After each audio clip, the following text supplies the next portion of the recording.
Assalamualaikum warahmatullahi wabarakatuh. Hari ini kita melaksanakan web yang pertama. Gue akan nanti membahas tentang pengertian dari bus data. Kemudian nanti juga membahas tugas untuk pertemuan pada tugas satu. Tugas satu itu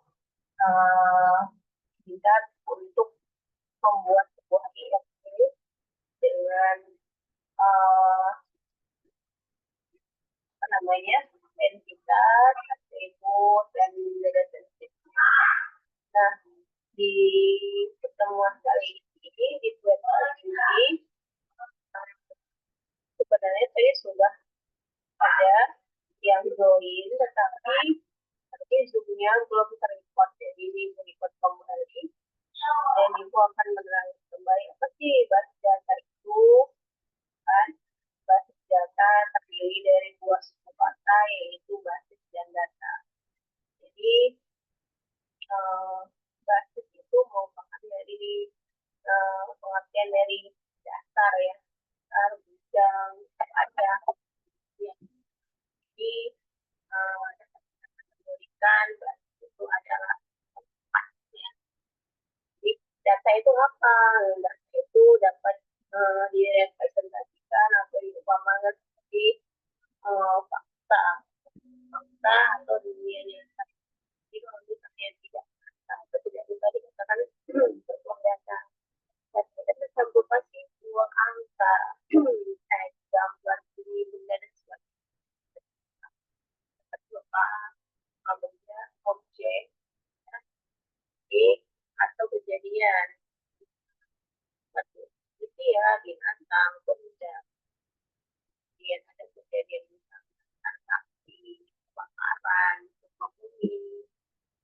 Kemudian bisa jadi tempat bisa jadi gedung, kantor, sakit, sekolah, kampus. Jadi apa sih kegunaan kita itu dalam mempelajari dari basis data. Jadi kita dalam basis data itu kita bisa membuat struktur data atau data yang lebih rapi dan terpisah. Jadi ada beberapa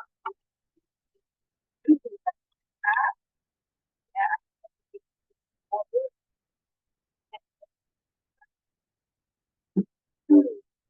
ada beberapa tujuannya. Pertama, kecepatan itu atau speed, kemudahan.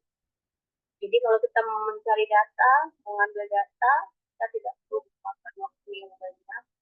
Jadi kalau misalnya melakukan pencarian dengan menggunakan kode pencarian dari ID atau dari namanya, kita langsung dapat apa yang kita cari.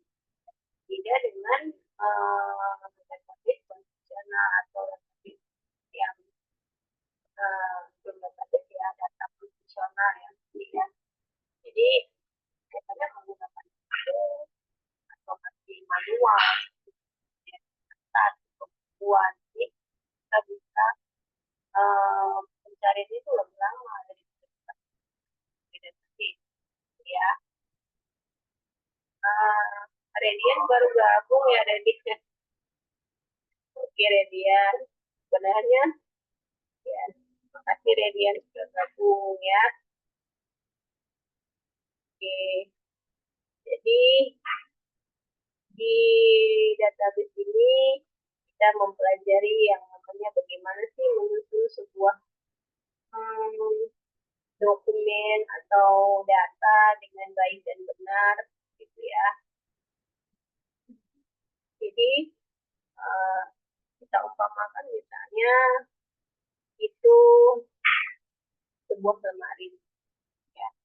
Kita umpamakan sebuah lemari yang berisi misalnya ada rak baju, ada rak untuk sepatu itu nggak gabung ya, ada raknya misalnya ada namanya kemeja gimana supaya kita itu dalam pencarian misalnya baju atau celana itu tidak makan waktu yang banyak. Nah, makanya kita membuat per rak itu ada bagian-bagiannya, misalnya ada 3 rak yang ada kita buat misalnya sebagai jaket, jaket, aja. Kemudian digabung dengan yang rak bawah dengan yang bawah misalnya kita buat meja, bawahnya lagi paling dasar adalah celana. Jadi ini adalah ilustrasi dari sebuah tapi itu misalnya kita menyusunnya dengan meletakkan pada posisi masing-masing yaitu digabung-gabung. Makanya nanti ada kita buat itu namanya tabel, ada nanti namanya apa namanya entity, ya biar begitu sendiri masing sampai campur aduk dan kita akan mengambil datanya dengan cepat dan cepat supaya tidak makan lama dan tidak makan tenaga yang berlebih dari tadi kecepatan. Kemudian efisiensi ruang penyimpanan di space ya, yang sudah kita perhatikan kalau kita menyimpan sesuatu itu berantakan tentu space-nya akan lebih banyak, kita memakai lebih banyak. Sedangkan kalau semuanya sudah tertata sesuai dengan bidangnya masing-masing, kita juga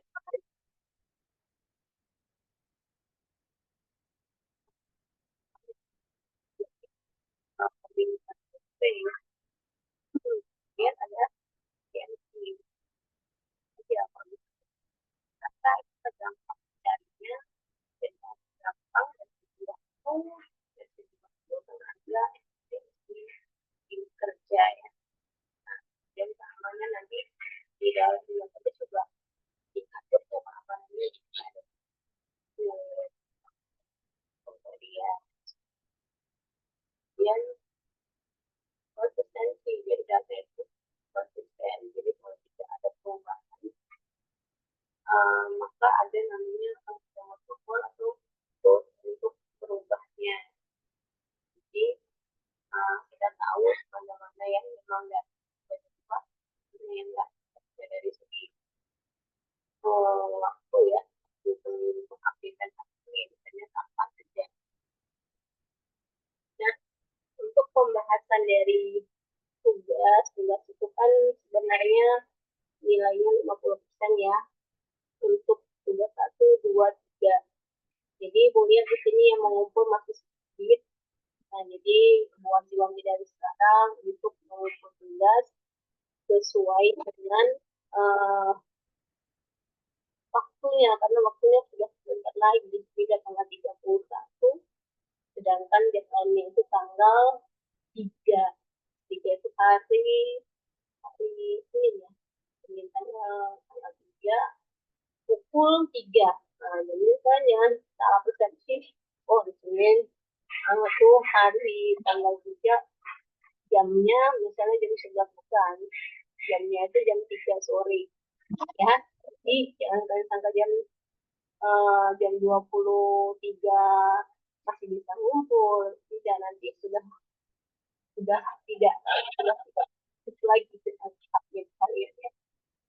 Nah, jadi sebelum tanggal 3 itu pasti banyak yang mengumpul tugas pada saat itu dan dihindari saat padat-padatnya mahasiswa mengupload video atau mengupload tugas. Nah, nanti di situ bisa terjadi error di dalam nanti deadline-nya katanya bisa masuk tuh karena banyak yang mengakses dihilangkan error misalnya. Nah, jadi juga nanti telat. Nah, jadi karena itu tidak karena sudah sakit walaupun mungkin belum pernah sakit aja dia nanti kalau ada penambahan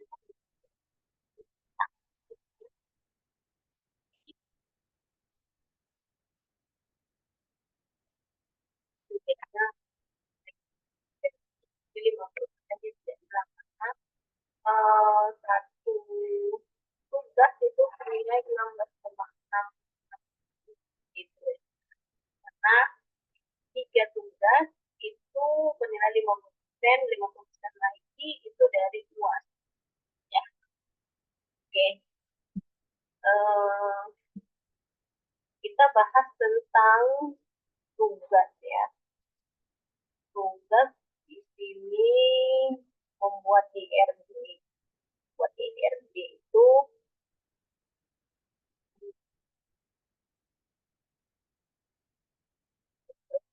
ya,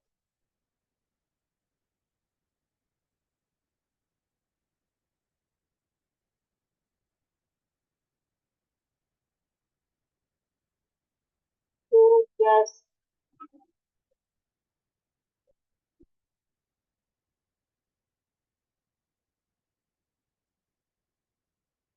Jadi ERD itu entity relationship diagram. Di situ ada kita bahas entity, tentang atribut dan tentang relationship ya yang menghubungkan antara entitas atau entity satu dengan entity lain.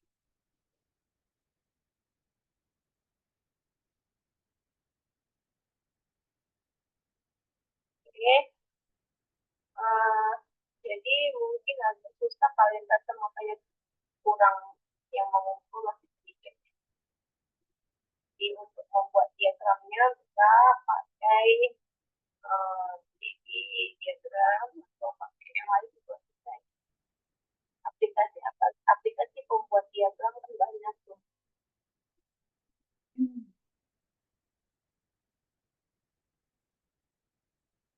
Ini Radian lagi kerja tuh gimana deh? Radian ya bisa hidupin kamera ya.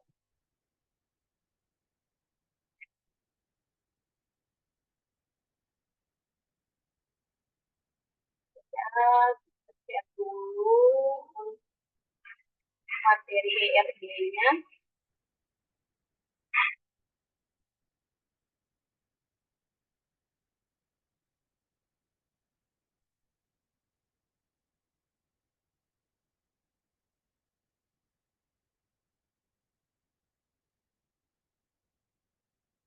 Tidak muncul. Lama banget. Iya.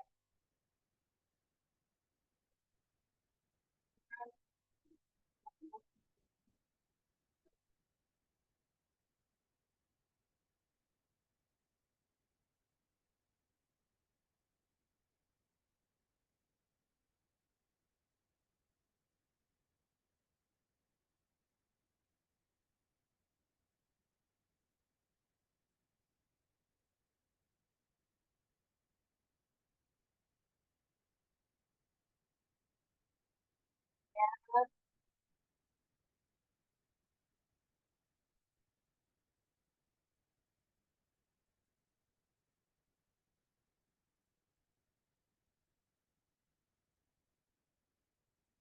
ini belum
ini kan kita di pembahasan jadi edukasi di dikasih materi tentang ERP, tentang konsep-konsep belajar berdasar eh, panduan praktiknya, dan agar kalian bisa membuat konsep dasar, kemudian memperoleh ketajaman praktis, dan di sini juga dipandu untuk problem solvingnya. Nah, di sini nanti untuk praktik pertama itu menggunakan EFD. Jadi entity relationship diagram. Ini belum terbuka ya. Ya agak lama lah di sini. Jadi hanya mungkin banyak memakai.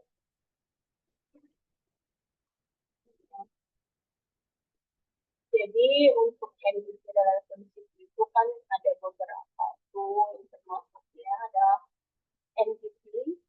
Entity itu bisa berupa orang, objek, objek, objek, misalnya benda, ya.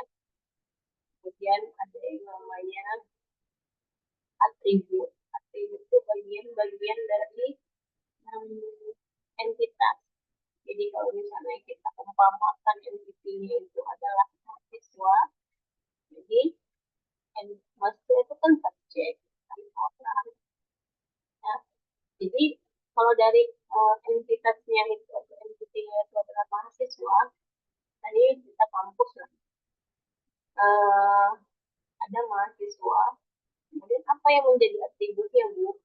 Ya, dari atribut dari seorang mahasiswa apa-apa aja yang menyangkut dari dirinya. Nah, pertama kita pikirkan dulu, oh mahasiswa itu punya nama, ya nama, dan punya alamat, kemudian punya nomor telepon, punya email, apa yang membedakan misalnya kan membedakannya itu adalah NIM, nomor induk mahasiswa. Jadi NIM tadi, kenapa dia bisa jadi pembeda? Karena NIM itu tidak ada yang sama antara mahasiswa satu dengan mahasiswa yang lain. Gitu. Jadi, kenapa Bu tidak pilih nomor handphone? Karena nomor handphone bisa jadi kandidat key ya, namanya kandidat key itu untuk sebagai kandidat agar apa namanya sebagai kandidat kita untuk menentukan primary key. Primary key itu kan kunci utama tuh, kunci utama dari sebuah tabel atau ya. Jadi kunci utamanya kita harus tentukan yang unik dan ciri khas dari sebuah tabel itu. Itu kalau misalnya ada dua kandidat yang dari seorang mahasiswa, ada NIM, nomor induk mahasiswa, dan nomor handphone. Sebenarnya dua-dua bisa menjadi primary key. Tapi yang mana yang paling melambangkan ciri khas dari si itu? Nah, kalau nomor handphone, semua orang juga punya nomor handphone, walaupun dia tidak mahasiswa. Jadi, misalnya penduduk atau pekerja atau pegawai swasta juga punya nomor handphone. Dan ini juga punya nomor handphone. Orang tua, dan sebagainya. Nah, bagaimana kita menentukannya? Nah, tadi yang melambangkan ciri dari si mahasiswa tadi apa? Ya, kalau nomor itu kan kita semua tuh pakai. Nah, tapi kalau ini kan cuma mahasiswa yang pakai. Ya, ya kalau kita dari ini lihat ciri khas dari sebuah entitas itu apa. Jadi kalau misalnya ada beberapa yang unik, ya, ada tuh misalnya kita temui dalam suatu entitas tuh ada atribut-atribut yang unik, misalnya tadi nomor telepon, ada juga email. Email sih tidak akan sama lah, karena kita yang sama. Tapi kalau misalnya aduh misalnya dibandingkan jadi kandidat sudah tiga atribut jadi kandidat dari sebuah itu, mana sih yang paling berpotensi untuk menjadi primary key? Nah, kembali lagi ke entitasnya. Entitas tadi melambangkan apa?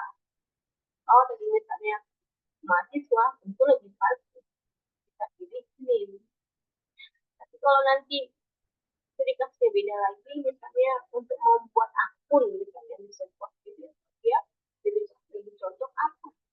Ya email kan gitu ya. Jadi tergantung dari entitas apa yang mau kita buat primary key itu. Jadi kalau misalnya pegawai, contohnya apa Bu? Pegawai, email, nomor telepon, atau nomor induk pegawai. Yaitu pada ciri khas adalah pegawai. Nah, yang melambangkan dari si pegawai adalah nomor induk pegawai. Ya, tapi memang bukan berarti yang lain tidak unik.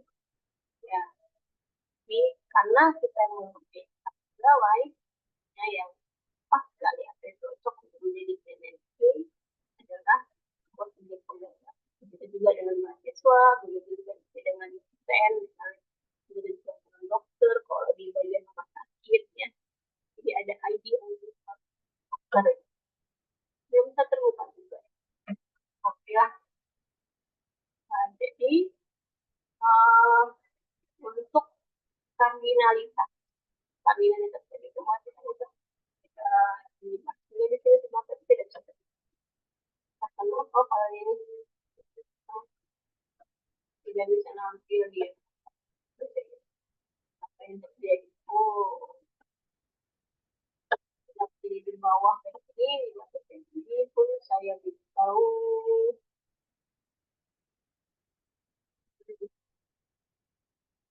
Nah, jadi ini dicontohkan itu adalah untuk perguruan tinggi. Sama tadi kan ibu bilang kita kalikan dulu LPP ya kan, karena di sini ada sekitar tentang perguruan tinggi yang ada mahasiswa akan mengambil mata kuliah yang ditawarkan. Setiap mahasiswa minimal satu, namun dapat mengambil beberapa mata kuliah dalam satu semester. Ini nanti yang mau kami buat ya. Nah, jadi dan setiap dosen dapat mengampu atau mengajar satu mata kuliah. Nah, jadi kalau di sini kan mahasiswa dapat mengambil mata kuliah ditawarkan. Tapi itu mata kuliahnya banyak tuh. Setiap dapat mahasiswa minimal satu, namun dapat mengambil beberapa mata kuliah dalam satu semester. Nah, berarti kan satu mahasiswa dapat mengambil beberapa mata kuliah, gitu ya. Nah, jadi satu kebanyak kan, one to many. Jadi kalau kardinalitas tadi kan ada 4. One to one to many, many to one, many to many. One to one, satu ke satu. Misalnya, satu dosen bisa membawa atau mengampu satu mata kuliah. Gitu. Kemudian, lagi one to many. One to many itu misalnya, satu dosen mengajar banyak mahasiswa. Itu one to many. Many to one-nya banyak mahasiswa diajar oleh satu dosen. Ya kan? Kemudian lagi many to many. Banyak mahasiswa mengambil banyak mata kuliah. Nah, jadi untuk kardinalitasnya satunya sudah terbagi, satu kebanyak, banyak kebanyak, satu dan banyak kebanyak. Jadi untuk nanti di sini kalian definisikan dulu apa identitasnya. Di sini udah dikasih clue-nya ya. Mahasiswa, mata kuliah, dosen. Ibu tadi. Kemudian tentukanlah apa namanya atribut. Kalau kita udah tentukan tadi entitasnya ya, kemudian dari entitas tadi atau entity tadi tentukan juga atribut seperti apa aja. Nah, di sini ada nomor induk mahasiswa, nama mahasiswa, kemudian bisa juga nomor telepon. Nah, nomor telepon bisa juga nomor email, ya. Kemudian ada mata kuliah. Jadi, mata kuliah itu kan entity tuh. Dia mempunyai beberapa atribut. misalnya kode mata kuliah, nama mata kuliah, dan juga ditambahkan apa. Nah, kemudian yang MDP dosen itu memiliki apa? NIDN bisa. Jadi ada NID unit nomor induk dosennya. Biasanya sih NIDN nomor induk dosen nasional. Nah, kemudian ada nama dosen, ada alamat, nomor telepon, dan sebagainya. Ya. Kemudian di sini setelah masuklah kita ke matris relasinya. Jadi di sini ada berapa entitas tadi? 3 entitas. Yang sampai juga 3. Nah, mahasiswa berhubungan dengan apa? Dengan mata kuliah, ya kan? Meregistrasi mahasiswa, meregistrasi mata kuliah atau mengambil ini ya. Kemudian mata kuliah diregistrasi oleh mahasiswa. Kemudian mata kuliah diajarkan oleh dosen. Oleh dosen di sini apa? Mengajar mata kuliah. Sebenarnya bisa juga sih dosen mengajar mahasiswa. Ini kan yang mengaku gitu ya, boleh. Nah, di sini kita buatlah kardinalisasi terakhir ya. Kardinalitasnya mahasiswa dengan mata kuliah adalah many to many. Jadi banyak mahasiswa mengambil banyak mata kuliah. Kemudian dokter dengan mata kuliah. Ini dokter atau dosen. Karena seperti kali ini ya. Ini dosen dengan mata kuliah adalah one to many. Satu ke banyak. Jadi satu orang dosen mampu banyak mata kuliah.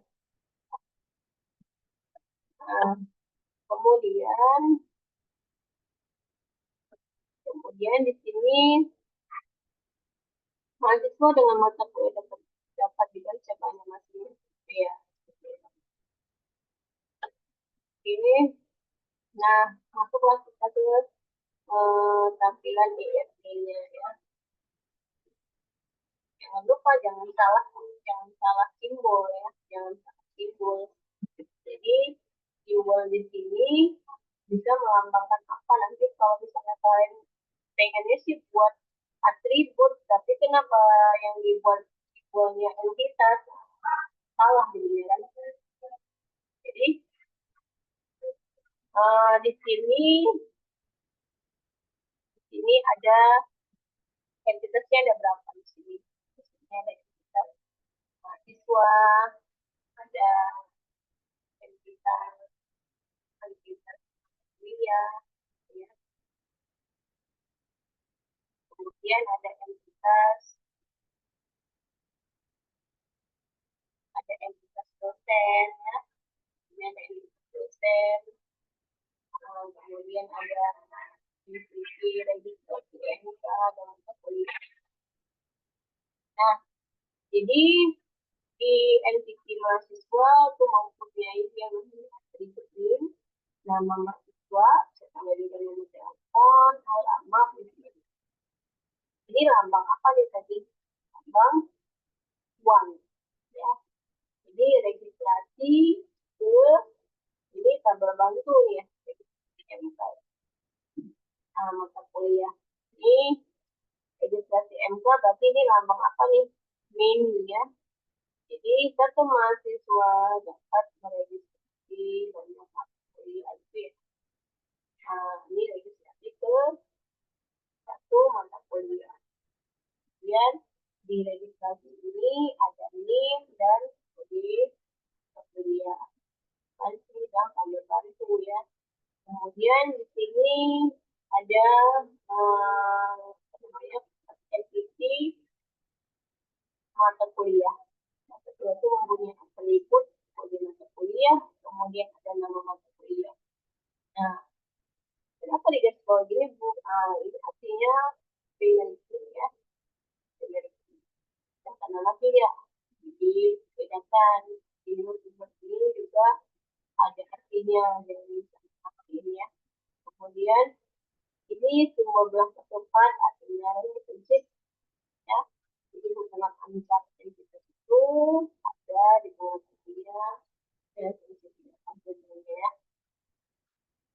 Kemudian di sini dosen mempunyai NIDN sebagai atributnya dan prioritasnya. Kemudian PID. Kemudian di sini nama dosen juga sebagai atribut dosen. Nah, gitu. Nah, jadi nanti kalian membuatnya nanti di apa ya namanya? Buat di videokan cara kalian membuat DRD yang salah simbol ya. Jadi bisa juga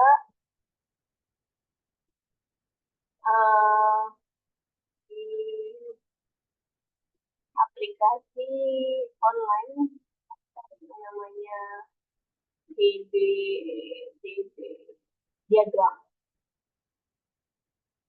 diagram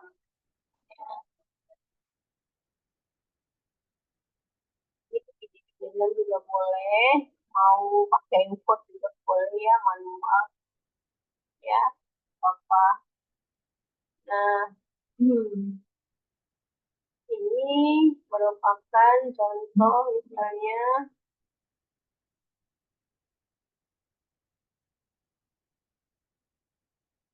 contoh dari diagramnya. Jadi di sini dibuat untuk transaksi ya. Jadi kalian membuat diagram ini dengan sifat yang ada di sini di sampingnya. Jadi pertama ada tabel transaksi, kemudian ini transaksi detail, ini tabel bantunya. Ini juga ada pelanggan, ada produk, jadi kategori produk. Nah, jadi pendefinisiannya di sini. Tabel transaksi. Nah, di sini ini hanya untuk catatan, untuk memperjelas apa sih di tabel ini. Kemudian masuklah tadi ini kan transaksi sebagai yang namanya entity. Kan? Kemudian entity tadi punya atribut. Nah, inilah tadi atributnya. ID, tanggal, pelanggan ID, kemudian status. Kemudian ada pelanggan ID Bu, ya karena di sini sudah jadi foreign key di tabel. Kan si pelanggan kalau dia di tabel sendiri sebagai kunci utama, sedangkan kalau dia masuk ke tabel yang lain dia sebagai kunci tamu atau kunci, ya. Nah, jadi di sini ada ID, pelanggan ada ID, ada nama, nomor HP, sama alamat. Masuk dia ke tabel si transaksi, dia menjadi kunci tamu, jadi foreign key. Nah, di sini ada ID transaksi ya, di transaksi sebagai kunci di transaksi. Kemudian tanggal transaksi, pelanggan ID ini masuk dari sini ya. Kemudian juga status, ya statusnya bisa diterima, diproses, pengiriman dan sebagainya selesai. Jadi online, jadi kalau misalnya mau terus ya berlangganan ya. Nah di sini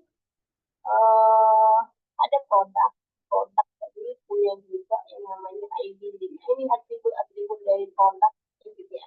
Produk tadi ada ID produk, nama produk, harga, stok, dan kategori ya. Jadi kemudian di sini juga ada namanya kategori produk, ada ID nama. Jadi ID produk di kategori produk seperti ini dia.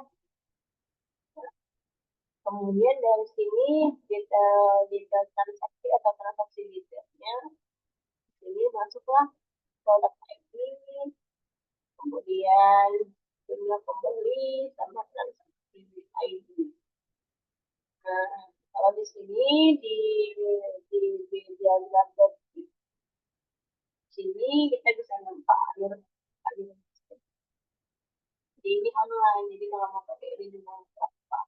Tapi aku ubah dulu yang ada tinta-tinta di sini. Ini enum hanya untuk menerangkan apa sih yang terjadi di sistem status tadi. Kan bilangan satu ada 5 diproses dalam peringatan dari selesai. Jadi kalau tadi untuk tugas satu kan kalian tuh membuat dua mahasiswa dosen ya, mahasiswa dosen 5 kuliah. Jadi ada 3 ya, masukkan di sini 3 tabel, buat 3 tabel juga, jadi akan terkoneksi. Kalau ada yang perlu ditambah tadi, misalnya ada apa tadi registrasi gitu ya. Oke, sepertinya hari ini kita sampai di sini dulu untuk webnya. Jadi ibu apa namanya, wanti-wanti untuk kalian kirim apa namanya, kirim tugasnya ya, tugas ke Pak e-learning, jangan sampai telat nanti kalau nilainya nggak ada ya ya. Kemudian satu lagi, kalau untuk diskusi untuk mata kuliah praktik itu tidak wajib sebenarnya atau tidak dinilai. Tapi kalau untuk tanggapan ya kamu aja bagus gitu kalau banyak yang kurang diskusi. Jadi um, sampai di sini dulu ya, Radian seorang yang ikutin ibu. Sebenarnya tadi udah berapa kali coba untuk join ya, tapi karena kendala di jaringan atau ada apa tadi di BBB pertama, BBB kedua, nggak bisa juga, kemudian ada di Zoom sebentar, itu lupa record, nah sekarang baru record, gitu ya. Jadi lebih dan kurang mohon maaf untuk web pertama ini Ibu akhiri dengan alhamdulillah. Tapi untuk bagian yang sudah join dan teman-teman yang lain bisa lihat videonya nanti, ini share link videonya ya. Oke, semangat terus untuk belajar. Jangan lupa kirim tugasnya. Assalamualaikum warahmatullahi wabarakatuh.